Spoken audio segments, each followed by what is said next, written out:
హైదరాబాద్ పని దొరకదనే సమస్య ఉండదు.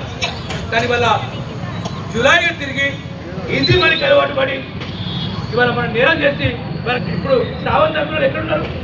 మనందరం ఏమంటున్నాం? గురిది ఏమంటున్నాం అంతేనా? ఎక్కడ ఇప్పుడు శ్రావణ చంద్రులు జైల్లో ఉన్నారు. మన జీవితాలు ఖరాబైనట్టు కదా, మన తల్లిదండ్రులకు ఇబ్బంది అయినట్టు కదా.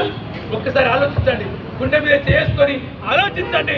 యువతంతా ఇటువంటి మత్తు పదార్థాలకు, డ్రగ్స్, నాట్ ఓన్లీ గంజాయి సట్టా ఆడతారు మన పోరాళ్ళే, అట్టాసం ఆడతారు మన పోరాళ్ళే, వ్యక్తికి ఆడతారు మన పోరాళ్ళే. మనంతా మారేసి తల్లిదండ్రులు పనిచేయాలి, అమ్మలు పనిచేయాలి, చెల్లెళ్ళు పనిచేయాలి, మగ పొరగాళ్ళు అట్టా మీద రోడ్డు మీద తిరగాలి.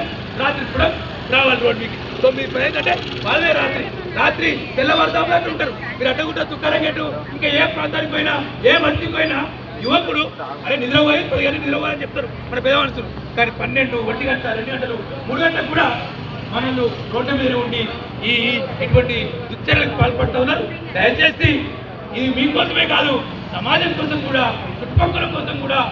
కాబట్టి ఈ నేరాలకు పాల్పడేందుకు అది రెచ్చగొడుతుంది. తాగినట్టుకుంటుందా, మత్తెక్కినట్టుకుంటుందా? మత్తెక్కినాక మనం ఏం చేస్తామో తెలియదు.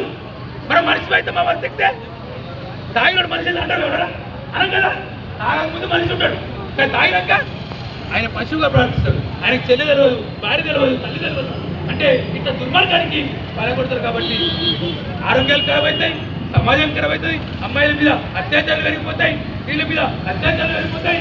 ఇవన్నీ కష్టాలంటే ఒకటే మన బస్తీ నుంచి, మన ఏరియా నుంచి గంజాయి తడుపుకుంటారు, చట్టాలు తడుపుకుంటారు, బెల్ట్ షాపులు తడుపుకుంటారు.